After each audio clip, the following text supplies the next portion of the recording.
The Redefined podcast is part of the Win Make Give podcast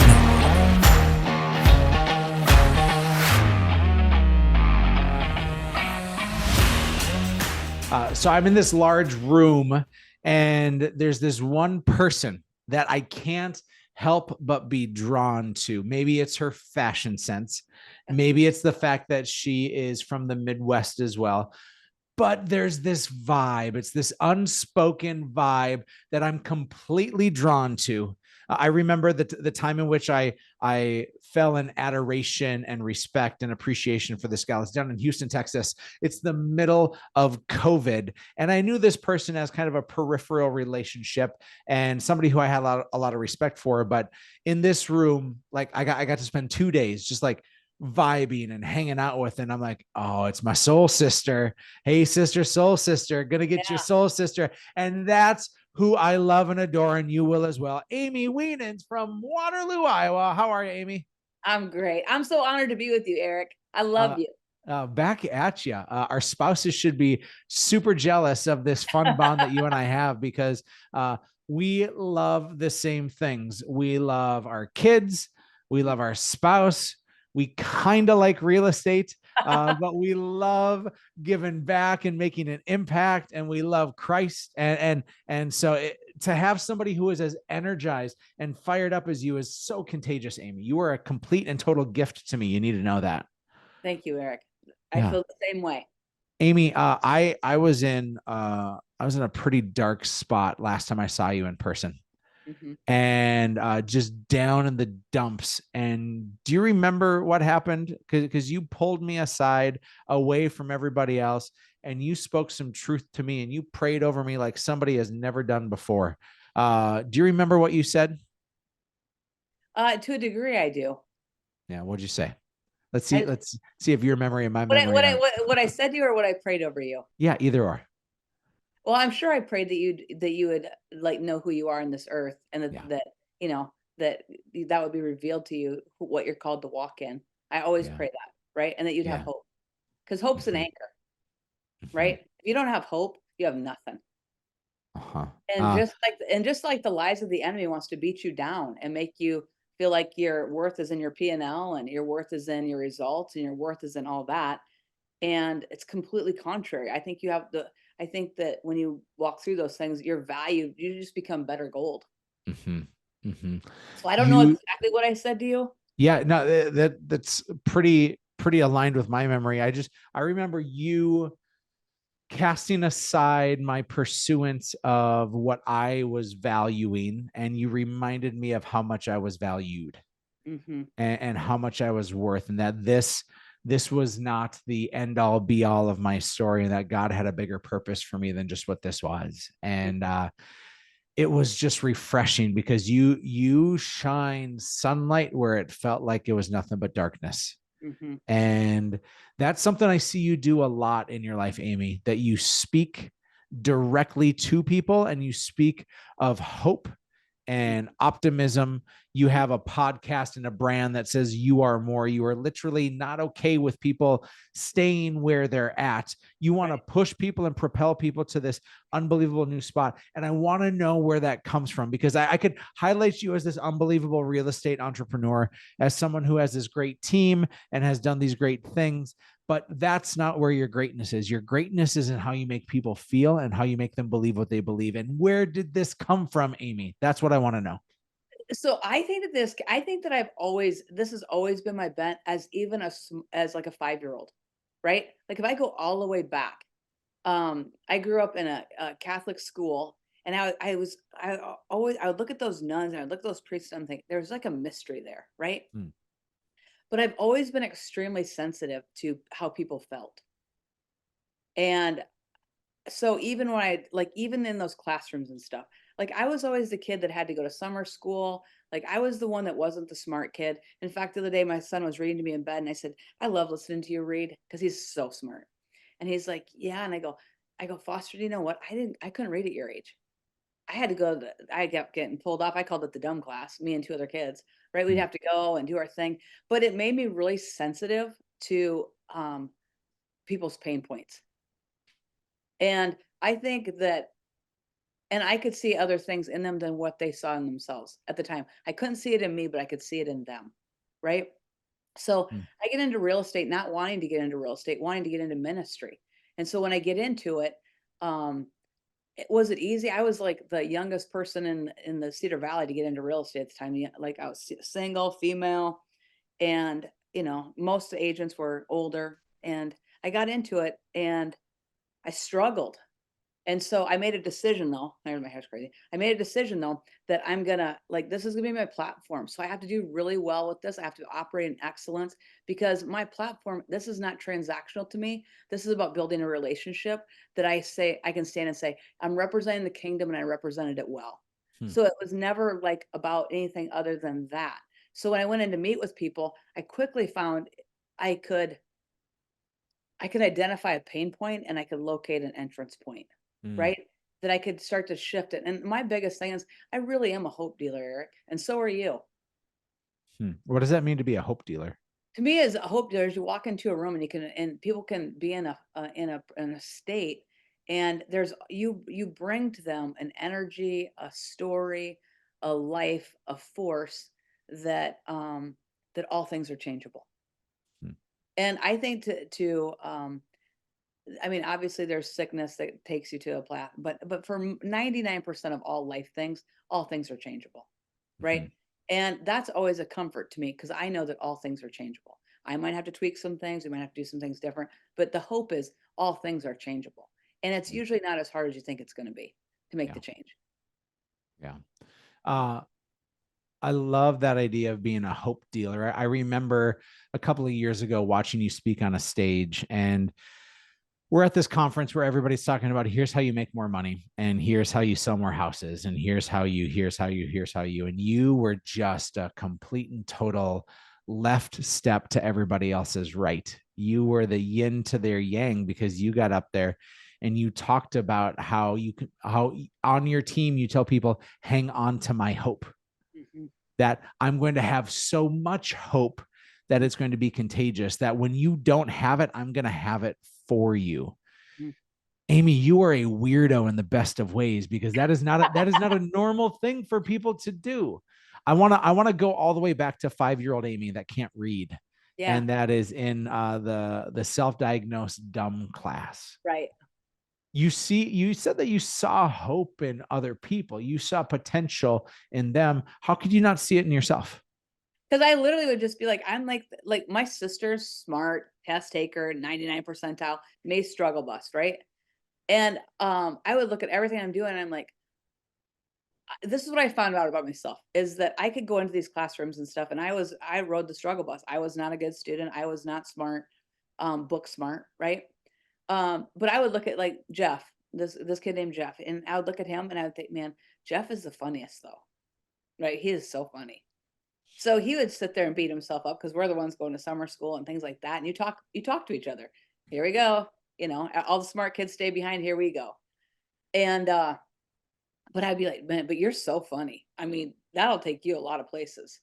I knew that from a young age. Here's what I also knew. I was super tuned into how people felt because I think that I felt so um uh and my mom and dad are always super positive with me and always encouraging me. But I think because of school was such a challenge for me, it was not an easy spot for me. I had to work 10 times harder, which built a great thing for me. I had to work Mm. 10 times harder than everyone else did to get average grades. But I think it makes you sensitive to other people. And I don't know, I just locked into that. If I could make someone's day, I could Mhm. brighten their day. I mean, that's the thing I look at every day, like, who did I give to today? Who did I change the trajectory? I literally follow the path of intuition, this gut feel every day on who can I bring hope to their world? Because it takes so little to give Mhm. hope to another person. It really does. I don't sit there and vibe like inauthentic. I've walked through hell and back. Mhm. I don't talk about my hell and back a lot, but every day, like there's been seasons you've walked through it. If people are honest, everyone walks through hell and back, whether they accomplish great things or not in their daily. Their hell and back might be between the 6 inches, Mhm. right? Mhm. Their hell and back might be the battles that they're facing of Stuck in insecurity their head. Yeah. stuck in their head. but nevertheless, they're stuck in their head. And if you can go into a situation and bring hope, you've given nobody a greater gift, I think. Mhm. So do you think because you were below average as a student, Mhm. that when you found your ability to be the hope person, that you were going to be the best at that? Like there's an interesting parallel where the world wants us to be great at school when you're in school, and Mhm. you weren't great at school, but Mm-mm. you were great and you did have a different perspective. It seems like you've built on that instead of trying to level the playing field and be like, well, I got to get better at reading and I got to get better at math. And instead, you're putting your energy and your focus on what you're already great at. So you're going to be the best of the best at that. Does that feel accurate? Yeah, because here's what I quickly found out. Like if I could get in front of another human being, I could connect with them, Hmm. right? Don't stick me in an educational institution and make me like do write papers. I can't even like here's the thing, like a sentence, I don't know where the commas and the periods and the punctuation goes. I'm a run on. Right? I mean, I'm an exclamation point. I'm gonna that, but that's my whole entire world. I'm like, I don't fall in any line, and I never really have. So I've had to make my own path. Hmm. And um, so I think even with real estate, when I quickly found success because I could connect with people and they felt good around me. And I started to realize, oh, they feel good around me. What is that? I'm like, oh, yeah, I listened to them. Mm-hmm. They felt heard. And then if they had a difficult situation, I'm like, okay, there's a solution. Let me help you navigate this path Mm-hmm. with the best possible outcome, right? But I think the fact that when people feel heard, you know this, Eric, they like you so much and you've said nothing. When they feel heard, they're like, "Man, I like her so much." And they don't really even know anything about you, but they feel heard. Yeah. There's brilliance in that, Amy. Right now, you're doing something really special. You've created a brand called You Are More. Mhm. Help our audience to understand about the You Are More brand, because I think what you just said of helping people to feel heard and seen and to be this hope dealer, they're personified and lived out through this brand. So what are you doing? I know you just wrote a book. I know you have a podcast. I know you're doing events. None of these things really make you money. They probably cost you They're costing me money. money. Yes. Yeah. They do. Um, Help me understand the why behind that and help me understand the how of how you're executing that. And uh, I want to go deep into your story, but I think I need to see the fruit that's coming right now. okay, so when I turned 47, 5 years ago, I became obsessed with the fact that I was gonna be 50 in 3 years. Okay? Every day I would think about it. I would think about it and thinking, "Man, I have not made the impact on this earth that I wanted to make." I thought I would be farther along. And I didn't mean farther along in success. That's not. Farther along in moving people's lives. Mm. Okay? So I had to get really serious about like, what am I doing? What am I doing? So I reached out to you. I reached out to you about, you coached me into my podcast and I'm grateful for that. Um, but I'm like, I have to start to make deposits in different ways because real estate is a massive, I've always looked at it as a vehicle to connect with human beings and to move the needle, but never as my passion. It's never Mm-hmm. been my passion, but always my vehicle, right? And I'm like, I have to continue to elevate this vehicle that I'm using, but it's not where my interests lie. It's not what moves the needle for me personally. And then enter, I'm 49 and I had just launched this podcast and I had just gotten starting to get some traction on it and I get a health diagnosis, right? Mm-hmm. And here I am, and I think you're one of the first people I told, that I had been diagnosed with breast cancer, and I had 6-year-old twins at the time. That puts everything into such clarity. Mm-hmm. So while I always think that I hate adversity, adversity is always. I've just adopted a philosophy that I mean the Bible says all things are working for my good, right? All things are working for your good. I'm like, no, all things are working for your good. Napoleon Hill has a statement. Every adversity contains with it an equal or greater seed of benefit, right? Mm-hmm. And when you start to look at what's the seed of benefit from that adversity, I became really crystallized in what no one knows how long they're on this earth. But it makes you want to do what the important things are to you. Not that business isn't important, it is important. Not that success isn't important, it is important. But I literally am like, what is my mission on earth? It's always been to shine a light on other people and say, you're awesome. Look what you can do. This doesn't have to be your life. And I find that so many, especially like with women, and I think that that's changing and shifting now, but they've been stuck in roles, and maybe they've been stuck in things that not they've not really reached out beyond because of limiting beliefs. So my whole entire real estate career has been built upon showing people their greatness. Because I can talk to them about the real estate transaction all the time, but when we're sitting at the kitchen table or we're doing whatever, I'm always talking to them about their greatness, Mhm. right? And all things are changeable. I'll never forget this. I had a client that beautiful home, and I walked into it. She goes, "I don't even like agents," and I go, "Perfect. I don't know why I'm here." And I said, "Why are you selling this beautiful house?" And she said, "Because I can't look at all the kids running through this neighborhood anymore. When we moved in here, I was pregnant. I've had multiple miscarriages, and I can't handle seeing all the kids in the neighborhood." And I said to her, I'm like, "Please do not sell this house. You will have children." And something rose up in me, like, you will. Like, I just knew that I knew that I knew that she would have kids. Now, Mhm. that's a big promise to make to someone you've never even spent 10 Yeah, it minutes with, sure is. right? But I just knew it. I'm like, hey, it might not come through a traditional path, but you will have kids.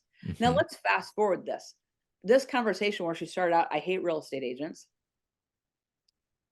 I don't even know I'm in the room. I'm talking to her about this. I left there and she's like, "Amy, I need you to list my house." And I said, I'll do it for you. I just don't want you to do it for the reasons you're doing it." Okay. Well, they fast forward, they did it, and they moved on to another one and had another multiple miscarriages.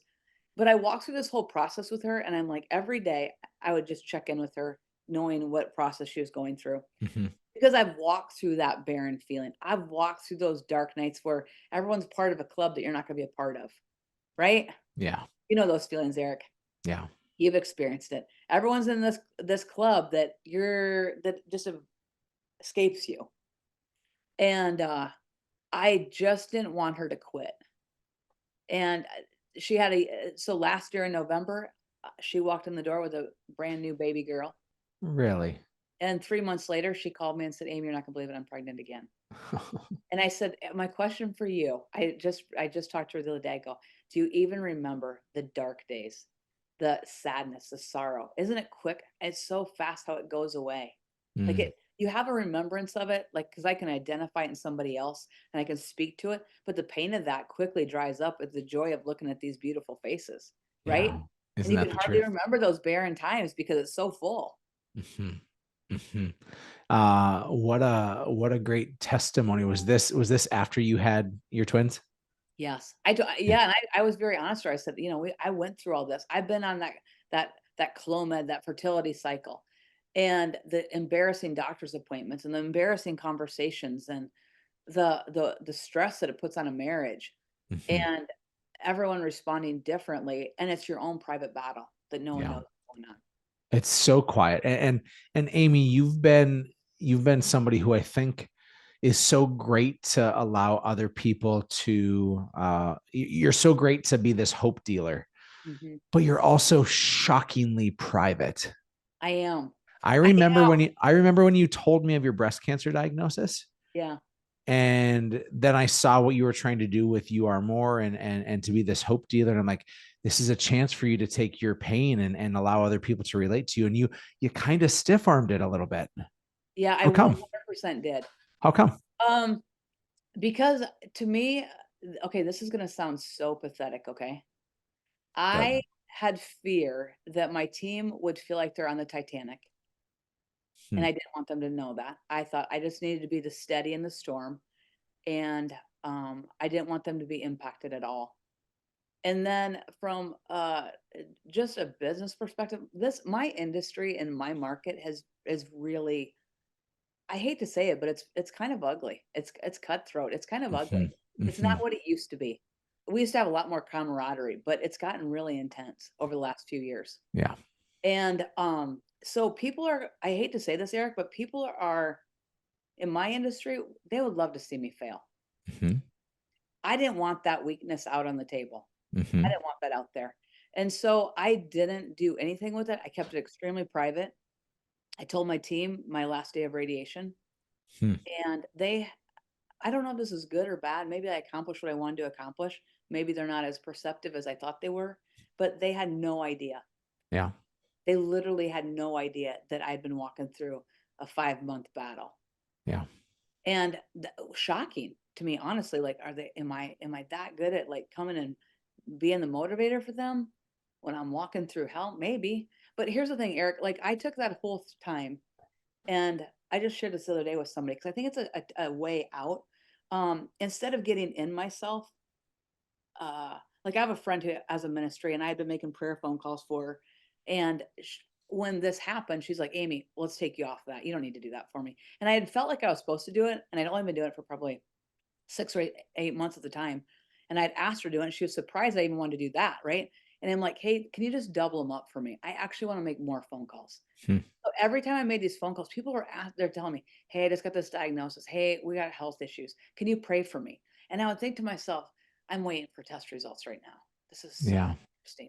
And so I'd pray for him. I'd pray for him and pray for him. Because I really think the path out is the path of helping others. Mm-hmm. Whatever dark season you're in personally, go light someone else's world and your path will get brighter. Yeah. And so I poured myself in that direction. And the same as, so I did end up, I have from multiple platforms talked about my health situation, and the sobering of that health situation, the clarifying of it, the commitment to just be unapologetically who I am. Mm-hmm. When as a salesperson, I'm a people pleaser, Yeah. right? Yeah. I'm so grateful for your perspective on that. And there's nothing pathetic about fear of being seen. In fact, I think that is such a driving force for so many people. And you had literal cancer and toxicity flowing through your body. And of course, that's going to be met with the haters applauding and cheering that on. I don't think that they want you to suffer through cancer, but they want their success, and it's okay if it comes at account of you. Like, and so Right. I get all that. What's so interesting is I found myself staring at a very similar kind of emotion of, do I stay private with this because I'm fearful of the ripples?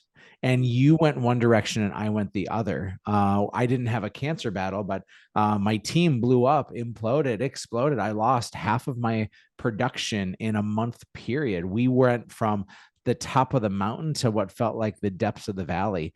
And I was in the Virgin Islands on a vacation that I had paid for the year before. Otherwise, I wouldn't have gone, Mhm. losing hundreds of thousands of dollars and feeling like I was completely and totally worthless.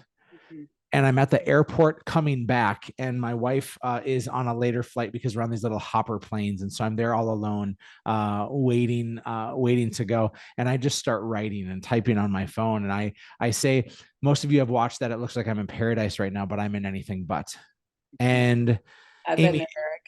it cost me. It cost me some clients.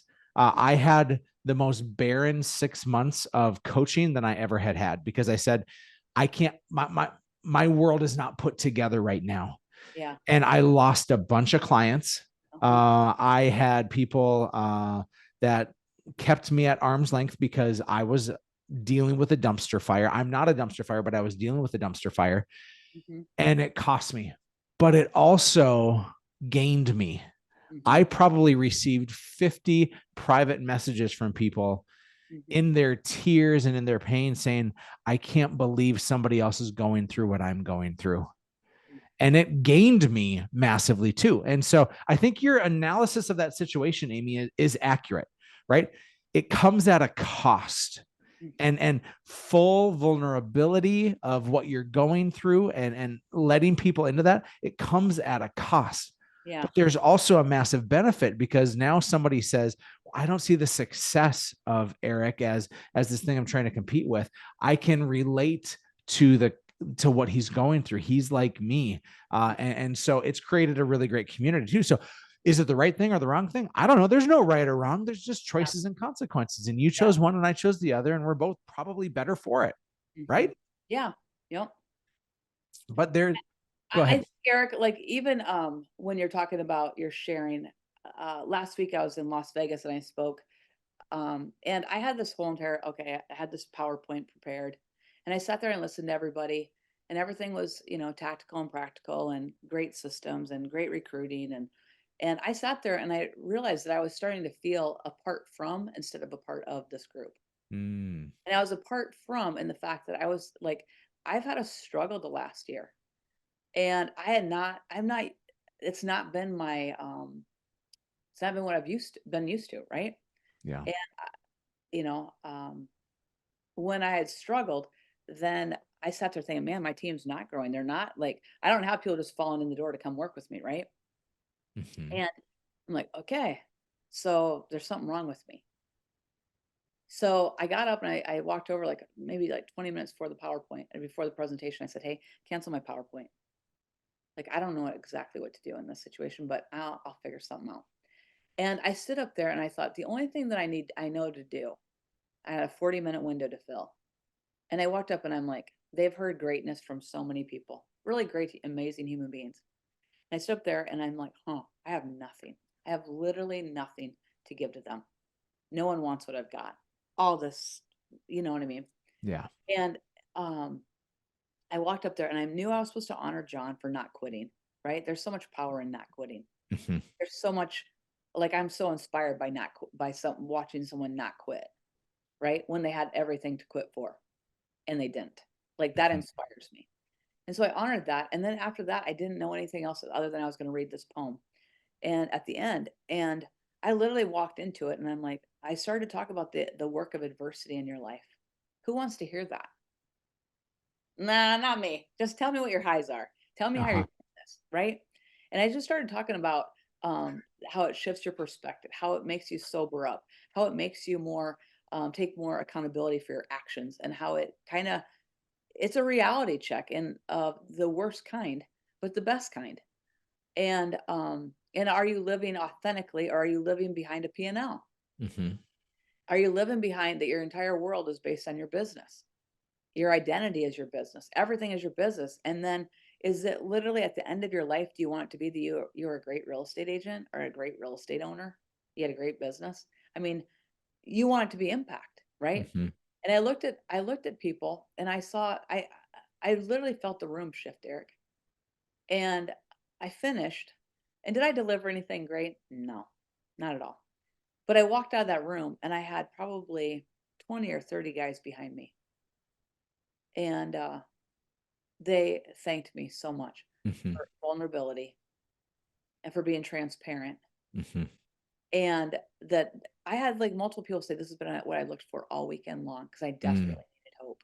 mm, I mean, we're in an interesting environment, um, economically throughout our country, politically throughout our country. We're just in an interesting, like we've got so much transition on every level that nothing feels stable. It isn't stable. There's so much instability, right? That I'm like, if I can just give you hope of a better tomorrow, I can give you hope that, hey, you're not alone in this. When you don't feel like you're alone in it, you can charge the mountain. You're like, give me this mountain. mhm, Okay, yeah, I might have just gotten kicked in the head, but now give me that mountain. We're all in this. Do you know what I mhm, mean? mhm, So in high level rooms that you and I hang out in, where it's accomplishment after accomplishment and all that, well, I love that. And I'm never going to not love that. Sometimes you can get alienated and it can really take you down a bad path because you think everyone else is winning all the time. You're yeah. seeing highlight reels on every level. And people are struggle to have vulnerability to say, I'm struggling. I am failing. I'm Mhm, not where I thought I'd be. But there's also power in that. Some people will run from you, but when you walk out of that path, Eric, you're bringing a tribe with you. yeah, you are. When you walk out of your situation victoriously, because you will, and you have, you're Mhm, bringing a tribe with you, and it's a different tribe because it's your real tribe. mhm, mhm. Boy, So there's so much brilliance in what you're sharing, Amy. And I'm so grateful for your voice. You are the voice that I need to be reminded of I try to be that voice also. I think it's why we're birds of a feather, Mhm, in a sense. mhm, But you're giving me a reminder of hope and possibility and the great things that God is already up to, and that life is happening for us, not to us, and that we are more than just a real estate business owner. mhm. That would be a shame if that's what my life is about. Eric, here's the thing, a clarifying moment is I'm sitting there having a scan and they're re-looking at things and I'm sitting there thinking, if I left this earth and all I accomplished was that I was a great real estate, I had a great real estate company, that would be the saddest thing ever. Mm, And it literally propelled me. People don't know what I'm doing. Like they can't figure it out. Like, what are you? Are you a real estate agent? I go, in part, yeah. but I'm way bigger than a real estate. I'm way more than a real estate agent. You're way more than what your profession is. Um, and although that I love what I do, I am on a mission with clarity that we're here for more. We're Mhm, here for more impact than just the transaction, right? mm. And I've always thought that I've always been about the relationship, but I'm at a high level of clarity with I I don't want to leave this earth and not have given it everything and laid it all on the line. Even to the Mhm. point if I'm putting myself out there and I'm embarrassed and there are people are saying, well, "Who the heck do you think you are and what are you doing?" I would rather go past that and know that I laid it all on the line. I think that that's why I love that, that the man in the arena poem. I do. Yep. Like, at least you're not going to be among. Was that the poem that you read last week? No, I actually read the Marianne Williamson poem. That is your light, not your darkness.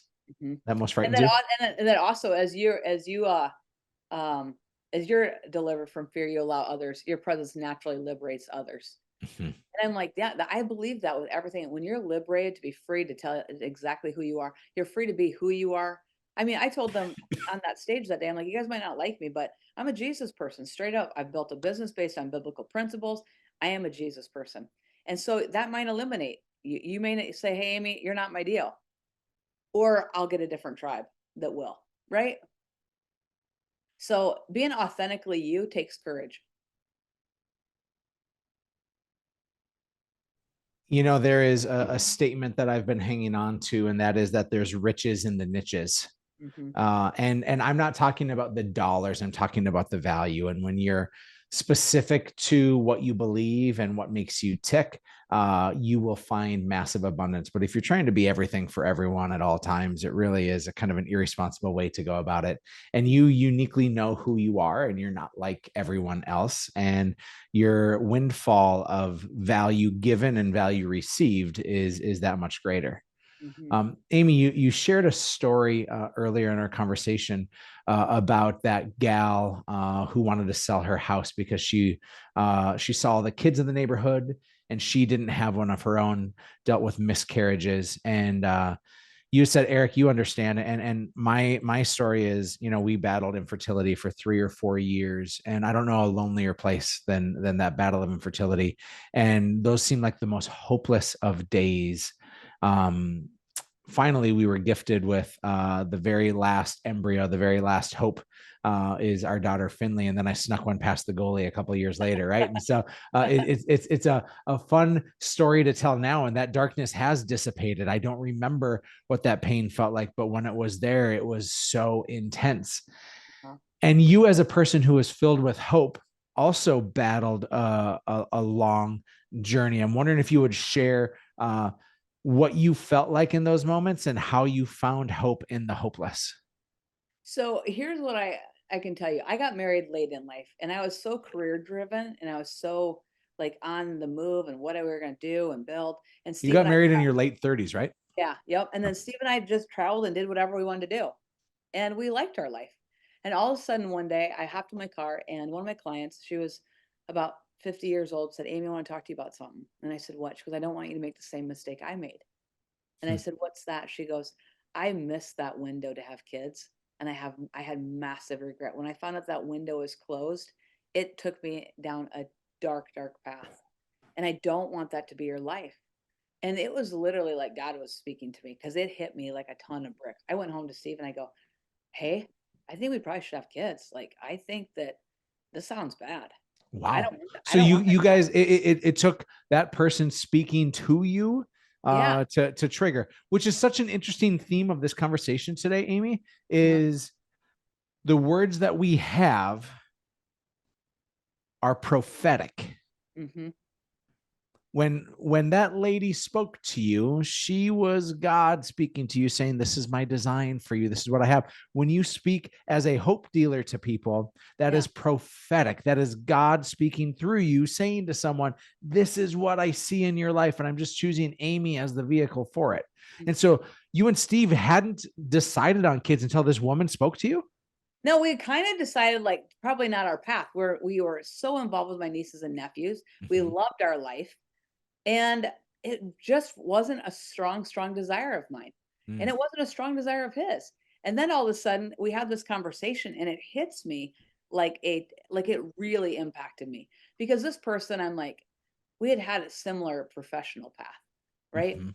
And when she said that to me, she goes, Amy, of everything I've done, I have massive regret. Mm. And I was like, whoa, I could receive from her. And then I had another friend come into my life who had an amazing career.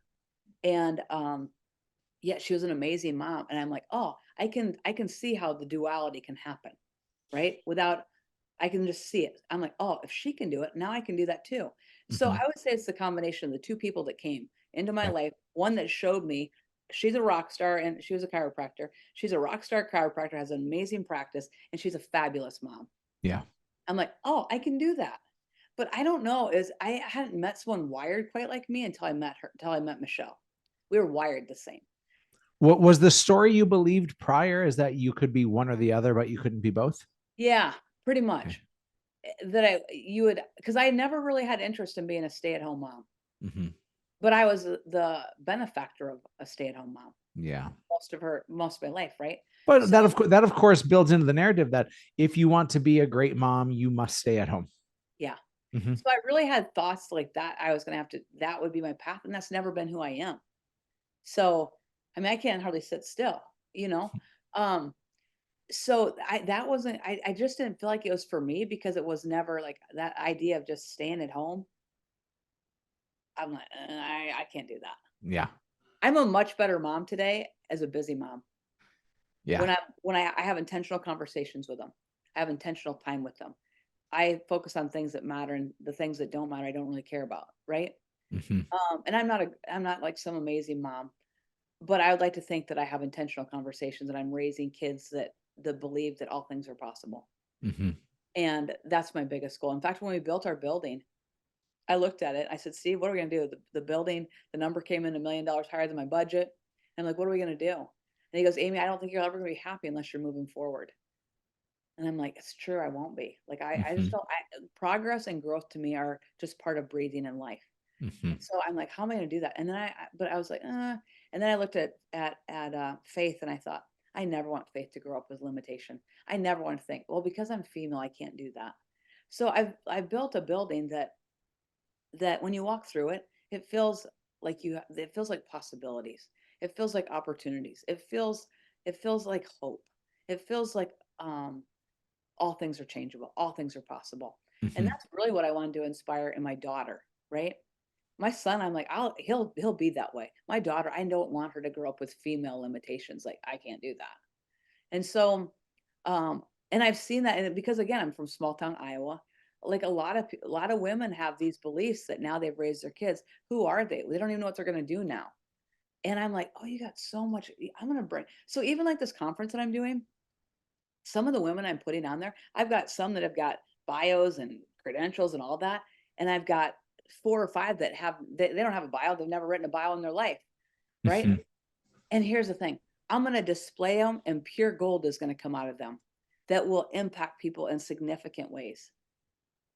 And in that, they're stepping out of their comfort zones and they're starting to see, oh, I have something to give and to be impactful on this earth as well. Mhm. So I think that shining the light on other people's skill sets and abilities and pain points. I mean, when I walked through fertility issues, I mean, my best friend at the time got pregnant and she called me and said, Amy, I'm pregnant. And I had just had a miscarriage. And I was just like, That's the most deflating thing, is when somebody else gets what you want. uh-huh. So here's the thing. This is a life principle of mine, Eric, in all things. I said, what am I going to do? I'm going to throw her the best baby shower. I'm going to get her the best gift. I'm going to celebrate it big because I know if I can sow into an area that I want to go, that I can walk into that. If I get bitter, if I get shut down, if I quit, things are the world, God, there's just a way that things will close up on you. But if you will sow into an area that you're lacking in, that the world opens up before you. God, I mean, the fact of the matter is I have kids supernaturally. Mhm. I have twins supernaturally. And I don't feel like if I would have, when I would see young couples out there and I wasn't even married yet, and I'd look at these young families and I'm like, I'm single and what's wrong with me and all that stuff. I would go get them date nights, go sew into them, hey, go take your kids out, go have a date night. I got a babysitter for you. I would sew into them because it's a life that I wanted to have and didn't have. And now I have a life that I don't even remember those days hardly. The pain of those days, the lack of those days, the loneliness of those days, Yep. the darkness of those days, you know? So there's such a powerful lesson in what you're saying here, Amy, is when you want something, be that something, and you will find your way. Mhm, I remember having a conversation with somebody years ago, and they were really, really lonely. They felt like they didn't have any core friendships. They had a lot of buddies, mhm, but they didn't have anybody that really saw them. mhm. And the solution that I gave her is I said, why don't you show up and be the most unbelievable friend for these Yeah, people? yeah. And sure enough, she did that. And the result was she had some great friends because she was a great friend. Mhm. Procreation doesn't necessarily work that way. You can't go and be a great It friend to somebody, but I think that God will provide what He has designed. It's just on a really unfortunate timeline because it's not my timeline. here's the thing. That is the biggest frustration in all of our stuff, Eric, is that we've got a promise in our mind. We've got a dream in our mind. And to get to that, the path through it um, is not a straight path. And fertility is the same thing. The dream of children is the same thing. It's not a straight path for a lot of people, even though they don't talk about it. It's emotional, it's embarrassing, it's up Mhm. and down. But I believe that if you have the dream and you can continue to hold on to it, I'm a faith person. So here's the thing. We were in the middle of a reconstruction on a house and I had baby gates. They're really custom baby gates being built. They're solid. They're expensive to build, right? And I walked through and I had just had a miscarriage that weekend. Mm. And I'm like, well, I don't need to spend the money on baby gates. Forget that. That's over. And I'm like, actually, my son's room is half the size of it because I'm like, hey, not having kids, just move that. I'm gonna take that for a closet. Add more to the master closet, right? Mhm. And I got ready to walk out of the house and he goes, you're sure you don't want these baby gates? And all of a sudden, something rose up in me, faith rose up in me. I'm like, build the baby gates, right? And I think that's a principle. Go buy the baby bed. Go get the clothes. Put an expectation out there that you're gonna have a child. Put it out there. That's what I've done with everything. Like faith is a substance of things hoped for, the evidence of things I've seen, but faith is an Mhm. action thing, right? So I put it out there that I'm gonna celebrate my friend who's having a baby, then I'm not, and I'm walking through barrenness. I'm gonna celebrate and I'm gonna move forward and put an action step out there. And then here's the thing when all the worst thing, and I know we got to go, but when things were the darkest and we had decided, okay, that wasn't an option for us. I probably wasn't going to get pregnant because I couldn't do fertility drugs anymore. They were making me crazy and they were Mhm. ruining my marriage. Um, and my whole life, I just was a roller coaster. And then the next, I'm like, I don't, adoption wasn't an option because I'd have to go on a big marketing campaign because we were older. I'm like, okay, that's not an option. Out of the blue, my sister's running a marathon or a Mother's Day run with one of her good friends. And she says, hey, how are Amy and Steve doing? And my sister said, well, they've decided they're just going to be aunt and uncle. And she's like, okay, conversation, nothing. She calls my sister the next day and says, hey, I think I'm supposed to carry Amy and Steve's babies.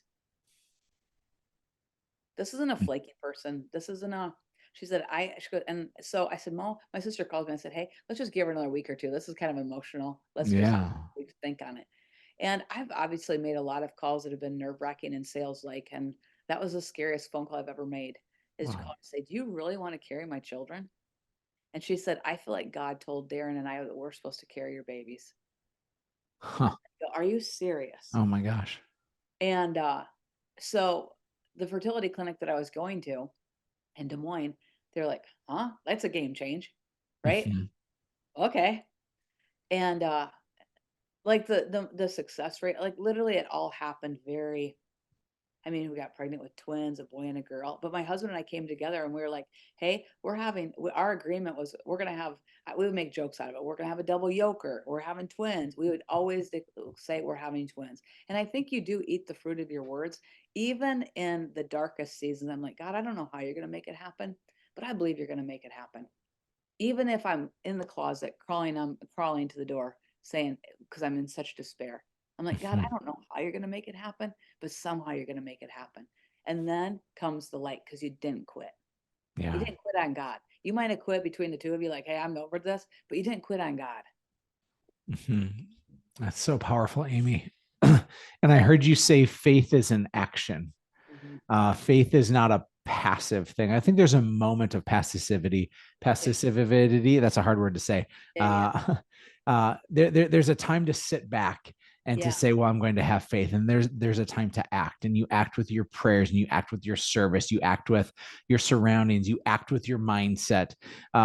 If you're going to quote unquote manifest the life that you want, you can't just think it. You No. literally have to act it out. And you're doing that right now, Amy, for yourself and for so many other people. Mhm. What a gift you are. Thank I you, don't Eric. know. I feel the exact same about you. Oh my gosh. Hope bringer.